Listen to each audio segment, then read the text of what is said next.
வணக்கம். பரபரப்பு மீடியா செய்திகளுக்காக நான் நிரோஷன். ஏமனில் ஹவுதி இலக்குகள் மீது நடத்தப்பட்ட தாக்குதல் பற்றிய மேலதிக தகவல்கள் இப்போது கிடைத்துள்ளன. தாக்குதலுக்குள்ளான இலக்குகளில் ஹவுதிகளில் முழுமையான இராணுவ இலக்குகளும் உள்ளன. இரட்டை பாவனை இலக்குகளும் உள்ளன. இரட்டை பாவனை இலக்குகள் என்பது ஹவுதிகளின் இராணுவ பாவனி மற்றும் சிவிலியன் பாவனி ஆகிய இரண்டும் நடக்கும் இடங்கள். உதாரணமாக, ஒரு விமான நிலையத்திலிருந்து பொதுமக்களுக்கான பயணிகள் விமானங்களும் புறப்படலாம் அல்லது தரையிறங்கலாம். அதே நேரத்தில் ஹவுதிகளுக்கு ஈரானிய ஆயுதங்களை கொண்டு வரும் விமானங்களும் தரையிறங்கலாம். பொதுவாகவே ஈரானிய ஆதரவு இஸ்லாமிய ஷியா பிரிவு இயக்கங்கள் பொதுமக்களை மனித கேடயங்களாக பயன்படுத்துவதால் தமது முக்கிய தளங்களை பொதுமக்கள் வசிக்கும் பகுதிகளுக்கு நடுவே வைப்பது வழக்கம். அவற்றை தாக்கினால் பொதுமக்களின் இடங்கள் மீது தாக்குதல் நடத்துகிறார்கள் என்று கூக்குரல் எழுப்ப முடியும் என்பதால் இந்த ஏற்பாடு. ஹவுதிகளின் இராணுவ தளங்கள் மீது அதிசக்தி வாய்ந்த குண்டுகள் விமானங்களில் இருந்து வீசப்பட்டன. அது அந்த பிராந்தியத்தையே கிடுகிடுக்க வைத்துள்ளது. ஹவுதிகளின் இராணுவ தளங்கள் மீது அதிசக்தி வாய்ந்த குண்டுவீச்சு தாக்குதல்கள் ஹவுதிகளின் சில இராணுவ தளங்களை முழுமையாக தரைமட்டமாக்கி உள்ளன. இந்த தாக்குதல்களை நடத்தியவை அமெரிக்க விமானப்படையின் விமானங்கள் என்று கூறப்படுகிறது. ஏமனில் ஹவுதிகளின் இலக்குகள் மீது இஸ்ரேலிய தாக்குதல்கள் நடந்து 2 தினங்களில் அமெரிக்க தாக்குதல்கள் வந்துள்ளன.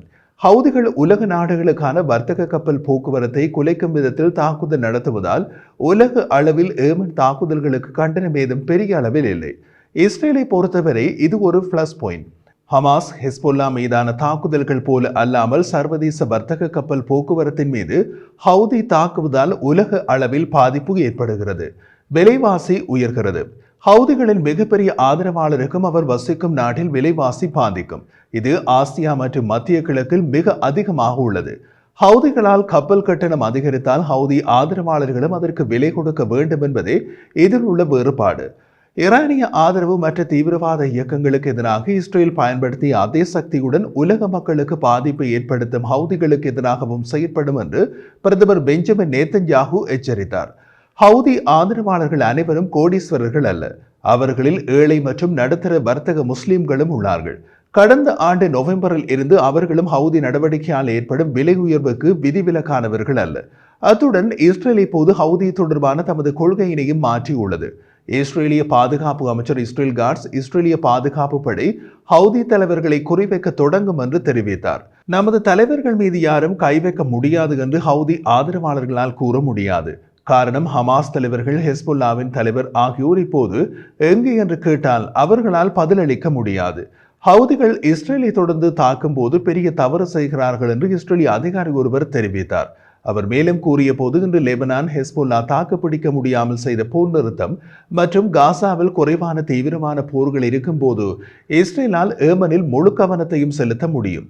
இப்போது எமது கவனத்தையும் வளங்களையும் ஏமன் முன்னணி ஹவுதி முன்னணியை நோக்கி மாற்றுவதற்கான வாய்ப்பு உள்ளது. ஒரே நேரத்தில் லெபனானிலும் காசாவிலும் போர் புரிந்த எமது படைகள் இப்போது ஏமன் பக்கமாக திரும்பும்.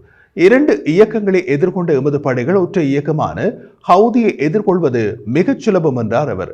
ஆனாலும் அன்சார் அல்லா எனப்படும் ஹவுதிகள் தொடர்ந்து ஏவுகணை தாக்குதல்களை நடத்தி வருகின்றனர். ஹவுதிகளை அழிப்பதற்கு இஸ்ரேல் அவ்வப்போது விமான தாக்குதல்களை நடத்துவதை விட அதிகம் செய்ய வேண்டி இருக்கும். இஸ்ரேலில் ஏவப்பட்ட ஏவுகணைகளை தவிர ஈரானிய ஆதரவு ஹவுதிகள் செங்கடலை கடக்க முயன்ற சுமார் 100 வர்த்தக கப்பல்கள் மீது ஏவுகணை மற்றும் ஆளற்ற விமான தாக்குதல்களை நடத்தியது. இதுபோன்றே போதும் ஹவுதிகளை அழிப்பதற்கு இஸ்ரேலுக்கு எந்த ஒரு எதிர்ப்பையும் உலக நாடுகள் செய்யாமல் இருப்பதற்கு. இஸ்ரேல், அமெரிக்கா மற்றும் பிரிட்டனோடு தொடர்புடைய கப்பல்களை தாக்குவோம் என்று சொன்ன ஹவுதி இந்தியாவுக்கு போன கப்பலை தாக்கியுள்ளது, சீனாவுக்கு போன கப்பலையும் தாக்கியுள்ளது. ஹவுதியின் முதலாளி ஈரானுக்கு போன கப்பலையே தாக்கியுள்ளது. ஹவுதிக்கும் ஹவுதி ஆதரவாளர்களுக்கும் எதிராகவே உள்ளது உலகம்.